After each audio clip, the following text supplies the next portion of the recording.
조갑제 TV 시청자 여러분 안녕하십니까? 2021년 2월 23일 밤 11시입니다.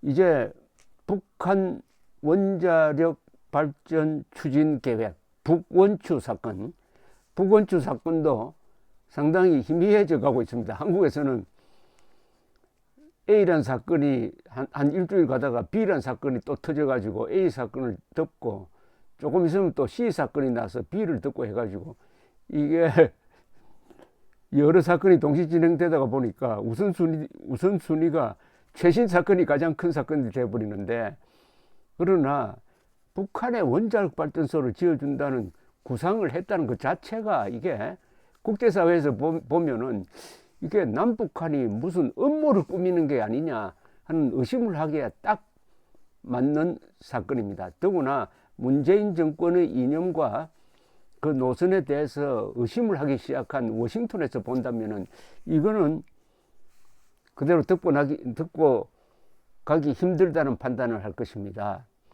여기에 IAEA 전 사무차장으로서 북한 핵사찰의 총책임자를 했던 이 올리 하이노넨, 현재는 미국 스팀슨 센터 특별연구원이 VOA와 인터뷰를 하면서 문재인 대통령이 김정은에게 건네주었다는 USB를 공개하라고 했어요. 그런데 이분이 보통 분이 아닙니다. 북한 핵사찰에 관한 한 최고의 권위를 가지고 또 지금 퇴직했지만은 영향력이 큰 사람입니다. 이 사람이 이런 이야기를 했다는 것은 미국의 한반도 전문가들 사이에, 그리고 미국 국무부나 국방성이나 CIA에서 이 사건을 매우 주시하고 있다는 이야기겠죠. 이 VOA가 요사이 많이 달라졌습니다. 정권이 바뀌고 나서 상당히 바이든 행정부의 입장을 강하게 지금 대변하면서 한국에 매우 비판적인 기사를 지금 연일 보도를 하고 있습니다. 이게 바이든 행정부의 문재인 정부에 대한 태도다라고 볼 수도 있습니다. 이 올리 하이노넨과 VOA 백승원 기자의 인터뷰 내용을 제가 해설을 해드리겠습니다.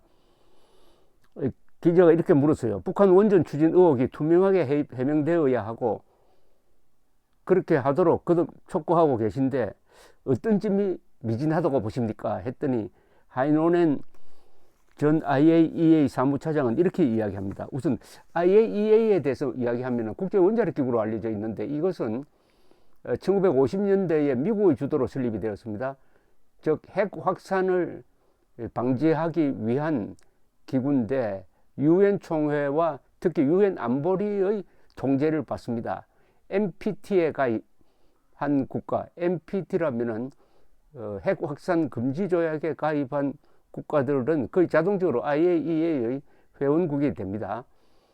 이 IAEA가 말하자면 NPT 체제를 관리하는 실무부서다, 이렇게 보면 됩니다. 매우 중요한 부서죠. 이 본부는 비엔나에 있습니다. 분담 건물 내는데 우리가 상당한 몇백만 달러의 분담 건물 냅니다. 우리는 IAEA의 굉장히 중요한 나라입니다.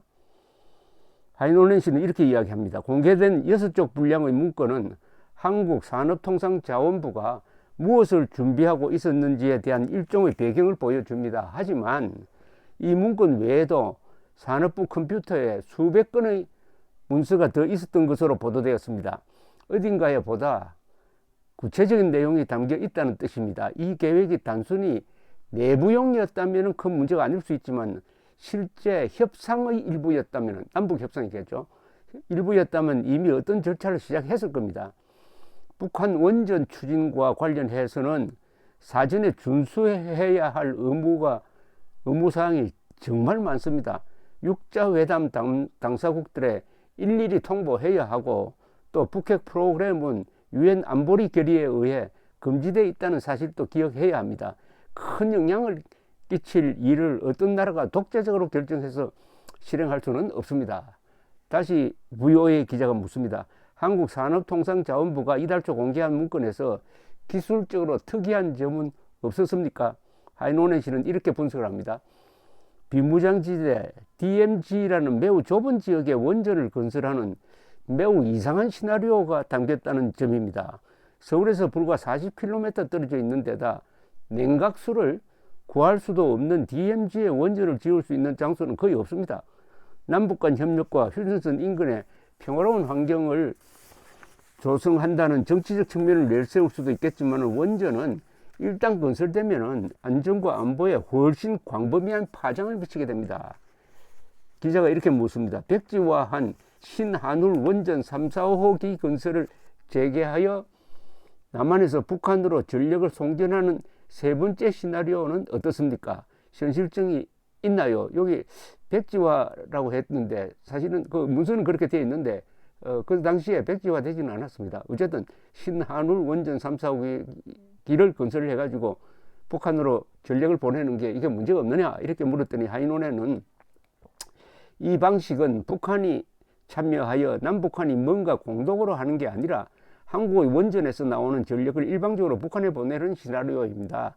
하지만 북한의 전력망은 그 정도 규모의 전력을 수용할 수 없을 정도로 열악합니다. 따라서 송전에 앞서 매우 비용이 많이 드는 전력망 업그레이드 작업을 해야 한다는 게 문제입니다. 이게 무슨 소리냐면 이것을 받을 만한 전력망이 송전망, 배전망 이런 게 안 돼 있다는 겁니다. 그것까지 먼저 건설을 해줘야 된다는 겁니다. 그거 건설해 주려면은 원자력 발전소 지어주는 것보다 더 비싸게 지입니다. 이게 북한에서 안 되는 이유입니다. 북한에는 전력을 공급하는 전력망이 제대로 조성되어 있지 않습니다. 이건 다 몇 년 안에 할 수 있는 게 아닙니다. 수십 년 걸립니다. 그러니까 북한에 전력을 보낸다는 것은 그 발상 자체가 황당무계한 겁니다. 기자가 이렇게 현실성이 없기 때문에 비핵화를 전제로 그저 상상해 본 것이라는 게 한국 정부의 설명인데요. 하이논은 그래서 실제로 무슨 일이 있었던 것인지 밝혀야 한다는 겁니다. 공개된 문건에 여러 설명이 담겨 있습니다만 과연 이게 원전 추진 계획의 전모를 보여준 것인지 말입니다. 의심한다는 겁니다. 가령 앞서 언급한 비무장지대에 원전을 건설하는 방안을 시나리오 중 하나로 제안했다면 한반도 허리를 가로지르는 좁은 땅에 과연 안전한 장소가 있는지 누군가는 신중하게 연구를 했을 겁니다. 문건이 실제로 그저 내부용이었다 하더라도 누군가는 건설 후보지를 들여다보고 동해나 서해 등 냉각수를 얻을 수 있는 안전한 곳들을 식별해 봤을 거란 이야기입니다. 그러니까 그런 준비를 해서 그런 아이디어가 나왔지 그냥 서류에 끌적끌적 하진 않았을 거다 이런 이야기네요. 심지어 일반적으로 아시아 국가들은 바다나 매우 큰 강 인근의 원자로를 건설합니다. 심지어 영변의 소규모 실험용 경수로도 원자로를 식히기 위해 충분한 물이 필요합니다. 북한 원전 추진 의혹과 관련해 구체적으로 어떤 내용이 더 명확하게 공개되어야 한다고 보십니까? 라고 했더니 하이논엔 전 IAEA 사무차장 북핵 사찰 총괄 책임자였던 이분이 이렇게 이야기합니다. 우리가 읽을 수 있는 것은 공개된 문건이 전부입니다. 하지만 원전 추진에 관한 내부 문건이 분명히 더 있을 겁니다. 또 북한에 전달한 USB에 무엇이 담겼는지 그리고 미국에도 줬다는 USB엔 어떤 내용이 포함되는지 밝혀야 합니다. 이 문재인 정권은 문재인 대통령이 USB를 김정은에게 줬다고 그러고 그하고 똑같은 것을 볼턴 안보보좌관에게도 주었다고 합니다. 그러나 볼턴 안보보좌관은 그 문제에 대해서는 더 이상 코멘트 안 하겠다고 했습니다. 근데 그 안에 뭐가 담겨 있느냐? 원전 이야기는 없다고 합니다. 그러나 그거는 공개를 해봐야 안다 이거죠. 그 자체를 믿을 수 없겠다는 거죠. USB에 뭐가 있는지 그걸 공개를 하라는 겁니다. 그만큼 의심한다는 이야기죠. 그 안에 북한과 이런 종류의 핵협력 계획이 있었는지 밝혀야 합니다. 어느 시점에 원전 추진과 같은 핵협력을 하려면 사전에 북한의 핵무기 프로그램을 제거해야 하기 때문입니다. 두 가지를 동시에 하기는 어렵습니다. 그러니까 북한이 핵을 가지고 있는 상태에서 어떻게 이런 논의를, 이런 구상을 할 수 있었느냐, 그게 이해가 안 된다. 이런 이야기죠. 원자력의 평화적 이용을 위해서는 먼저 핵을 폐기해야 하는데 그런 계획도 미리 세워 놓았는지 밝혀야 한다는 말씀이시군요. 라고 했더니 하이논엔 IAEA 전 사무차장은 그 과정에 핵 확산 금지 조약의 역할이 포함되어 있느냐는 질문입니다. 그리고 북한에 이걸 지어주려면은 북한이 지금 NPT라는 핵 확산 금지 조약에서 탈퇴한 상태예요. 핵 확산 금지 조약에 와가지고 IAEA의 핵 안전 조치 협정에 따른 사찰을 받아야 되는데, 그러려면 그 전에 이미 핵무기를 싹 없애버려야 됩니다. 그러니까 NPT에서 탈퇴한 나라에 대해서 원자력 발전소를 지어준다는 것은 도저히 상상이 가지 않는 거죠. 상상이 가지 않는 거죠. 어떻게 상상이 가지 않는 걸 정부 부처에서 연구를 했느냐 이겁니다. 상상이 가지 않는 걸. 또 NPT에 다시 들어오고 IAEA 사찰 받는다고 해가지고 원자력 발전소를 지어줄 수 있는 것도 아닙니다. 왜냐하면 한국의 원자력 기술은 미국과 기술 계약이 있어가지고 한미 원자력 협정의 제약을 받습니다. 그럼 미국의 허가가 없으면 또 지어줄 수도 없어요. 2중 3중으로 묶여 있는데 어떻게 이런 계획을 공무원이 짤 수 있느냐, 그건 도저히 납득을 못하겠다. 의심을 하는 거죠. 그러니까 USB도 공개하라 이렇게 나온 겁니다. 파키스탄과 인도는 되는데 왜 북한은 안 되느냐는 논리에는 어떻게 답하시겠습니까? 이거 한국의 좌파들이 항상 하는 이야기고, 노무현 대통령도 이런 이야기를 한 적이 있습니다. 하이노넨 씨는 이렇게 설명을 합니다. 인도와 파키스탄이 일종의 선례가 된 것은 맞습니다만 두 나라와 북한의 핵개발 방식은 엄연히 다릅니다. 북한은 두 나라와 달리 NPT에 가입한 전력이 있기 때문입니다. 그리고 나중에 NPT에서 탈퇴한 뒤 핵을 개발했습니다. 이건 엄청난 선례가 될 수 있습니다. 즉 인도 파키스탄은 아예 NPT에 가입하지 않고 핵을 개발했는데, 북한은 NPT에 가입해가지고 핵을 안 만들겠다고 약속해놓고 탈퇴해가지고 개발했으니까 이것은 그 범죄의 정도가 완전히 다르다 이런 이야기네요. 1994년 한반도 에너지 개발 기구가 북한의 건설을 시작했던 경수로도 핵 개발에 이용될 수 있다는 우려가 있었습니다. 이 때문에 왜 현 정부의 원전 추진만 비난하느냐는 반발이 나왔습니다. 라고 했더니 하이노넨 씨는 이렇게 이야기합니다. 북한의 IAEA의 안전조치, 세이프가드를 받아들이도록 한 뒤에 폐연료봉을 관리한 것이고요. 하지만 캐도 프로젝트가 추진됐던 시기에 북한이 NPT 가입국이었다는 사실을 기억해야 합니다. 지금은 북한이 NPT 가입도 탈퇴를 한 상태고 1994년에는 NPT에 다시 돌아와 있었다 이겁니다. 그러니까 똑같은 상황이 아니다 이런 거죠. 그러나 결국 NPT가 탈퇴하고 말았죠. 당시 캐도 프로젝트에 참여했던 북한 기술자들은 금호지구에 건설 중이던 경수로의 안전 측면에 대한 지식과 핵시설 부품에 대해서 상당히 구체적인 정보를 얻었습니다. 그리고 역설계를 통해서 이런 지식을 현재의 실험용 경수로 건설에 적용했습니다. 1994년에는 경수로 건설이 평화적 목적이라고 느꼈지만 결국 그렇게 되지 않았던 겁니다. 그러니까 북한이 경수를 지어줄 때 북한 기술자도 참여했기 때문에 원자력 관계의 기술을 많이 익히게 됐는데 이걸 가지고 요새 핵 개발하는 데 숨고 있다. 그러니까 당시에 94년에 경수를 지어주는 것도 실수였다는 이야기죠.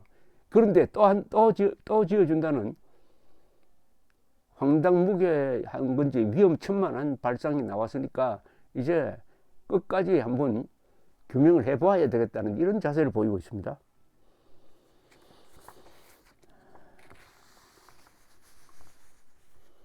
한국에서는 북한 원전 추진 의혹과 관련한 정치적 공방이 이어지고 있는데요. 북한 핵 문제라는 국제적 이슈 차원에서 어떤 제안을 하시겠습니까? 하이노넨 씨는 이렇게 이야기를 합니다.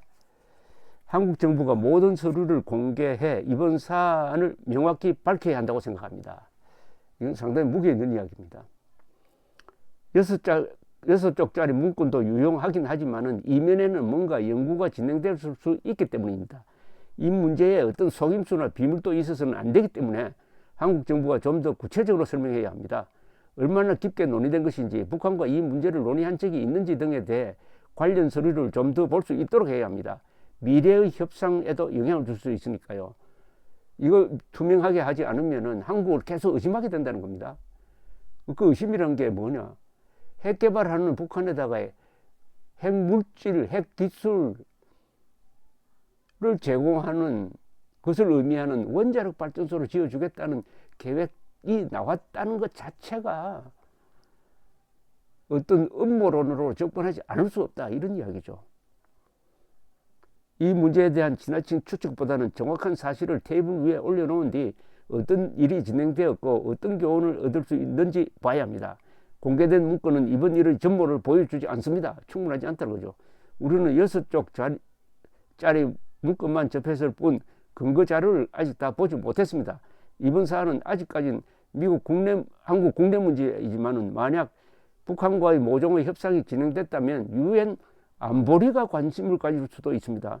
육자회담 당사국들에도 통보가 됐어야 하고요. 아주 큰 경고를 하고 있습니다. 안보리가 그러면은 한국에 대해서 관련 서류 다 제출하라, 이러면 어떻게 되는 겁니까? 완전히 핵 개발하는 북한과 공범으로 몰릴 수도 있다, 이겁니다.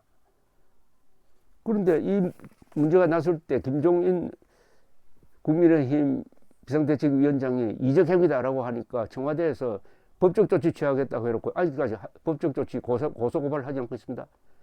오히려 국민의힘 의원들이 빨리 고소해달라고 하는데도 왜 하지 않아요?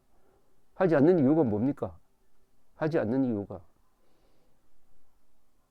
정치권에서는 이런 말이 있죠. 반박되지 않는 거짓말은 사실로 통한다. 그런데 고소한다 해놓고 고소하지 않으면은 북한의 원자력 발전소 지어주려는 계획이 구체적으로 추진되었다고 의심할 권리와 의무가 있는 거 아닙니까? 감사합니다.